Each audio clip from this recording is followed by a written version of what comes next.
Hello and welcome back to my channel. Since today is St. Patrick's Day, I decided I was going to do something a little bit different.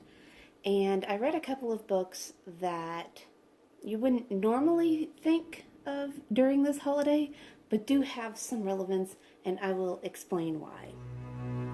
St. Patrick lived in Ireland around the 5th century is when most scholars agree on, which was well into the medieval period at this point. He is the national apostle of Ireland, and March 17th is marked as the day of his death. So that's why he is celebrated on that particular day. He was kidnapped at 16 and sold into slavery in Ireland, and over his indenture, he turned all of that negativity and that anger he felt to fuel his faith. And he was also planning to escape, and he managed to do that. But he escaped to Britain, and it took him some time before he did actually manage to get back to his family in Ireland. He felt called to God, so that was why he went around Ireland spreading Christianity. He is most well known for the legend of driving the snakes from Ireland. However, there is scientific evidence to suggest that there were never any snakes in Ireland during this period. So most likely what it is that it's a metaphor for the Druids, since he was doing his best to spread the faith of Christianity. So why is this relevant? Well, since we're talking about a Catholic saint during the medieval times, this is most likely when the Arthurian legend would have sprung up, which is the legend of King Arthur and his knights of the Round Table. And so I decided to look at them also because Merlin would have been considered a druid. Sometimes he's called a wizard, sometimes he's called a sorcerer. More or less, he is a man of magic, and during that time period, he would have been called a druid.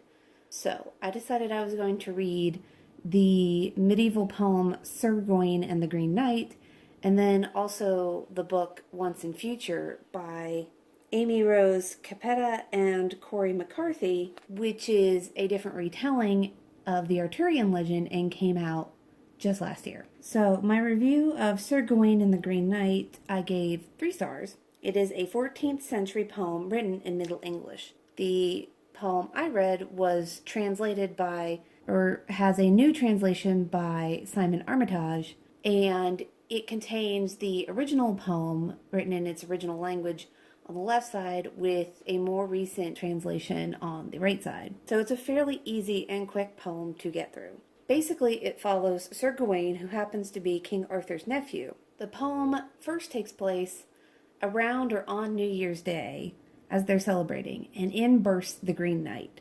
And when we're talking green, we're talking head to toe, skin, everything, even his horse and all the horse's tack is green, other than the knight's red eyes. So he offers up the challenge of beheading, which was apparently a very common trope at one point, where you would say, where the folk tale comes in, that they would offer up, okay, I'll behead you, and you behead me, and whoever flinches loses, like it's a game of chicken or something like that.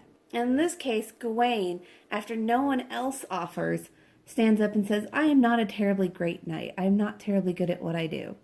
So he takes the knight's axe and beheads him. And of course, the Green Knight is a magical creature, so he just picks up his head, reissues his statement to find him at the Green Chapel in a year and a day, and leaves. And so a year passes, and it's getting around All Saints' Day, which would be the day after Halloween. And Gawain tells Arthur that he needs to leave.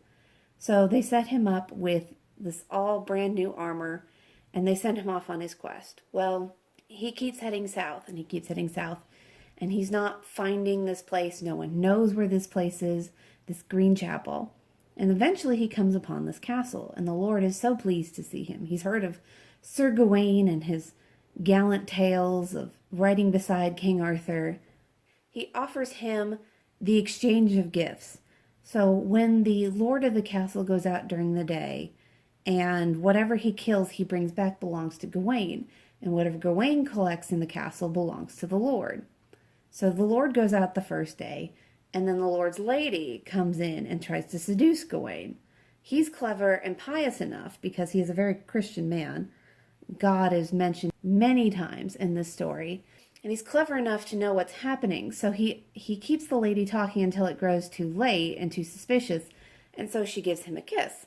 Because he can't refuse her entirely, but he can refuse, he's smart enough to at least talk her out of what she's wanting to do. And so when the Lord comes back at night with a massive amount of stag and dead deer and things like that, and he gives it to Gawain, and Gawain gives him a kiss. The second day, the Lord goes out again. The lady returns to Gawain, tries to seduce him. He manages not to be seduced, gets a kiss in return again. The Lord comes back with a boar that he set out to kill, and gives the boar to Gawain, and Gawain gives him the kiss. The next day, the lady tries one last time to seduce her way into Gawain's bed, and he refuses. He talks his way through it. She offers him a gift of a ring, and he's like, no, I will not take it. Instead, and then as her final gift, she offers him her girdle, which I don't know what the fuck it's made out of, but apparently Gawain's like, yes, this will protect me from the knight's axe. I don't know how that works, but okay. So he takes the gift of the girdle and 2 kisses from the lady. And so when the Lord returns that night with just a fox hide, Gawain only presents the Lord with 2 kisses. So Gawain leaves the next day to seek out the Green Knight. And he finds him, and when the knight goes to chop off his head, Gawain flinches, and the knight calls him out on it. And Gawain's like, all right, fine, fair. The knight swings again, clips Gawain, even though Gawain is wearing the girdle. And Gawain springs back and is like, okay, fine, you swung at me. Now, if we must fight, we will fight on equal terms. And the knight's just like, it's all a trick. I am actually the lord of the castle, and my lady was sent to test you. And I hate that trope. I hate that fucking trope of, here, let this woman, if you can stay out of my wife's bed, you're actually a good person. And I'm like, oh my God, seriously, dude? But he knows that Gawain took the lady's girdle. And Gawain is very upset about this. He's like, I see how cowardly I was. I shouldn't have done it. And the knight reveals to him that he is a member, or he is a creature living in the land of Morgan Le Fay, which is Arthur's half-sister. And he tells Gawain that he should stay and live there with him, with all the magic and shit. And Gawain's like, no, I'm a good man. I need to go back to my king. So he goes back to his king. Gawain offered the girdle back because he was so ashamed that he took it. But the knight let him keep it. And so Gawain forevermore has that and the scar that the axe gave him to remind him of that time when he was weak and cowardly. It was a good poem. You can definitely tell there are lots of hidden meanings about chivalry and godliness. This is definitely a Christian poem. The only real way it relates to St. Patrick is that there is mention of Morgan Le Fay.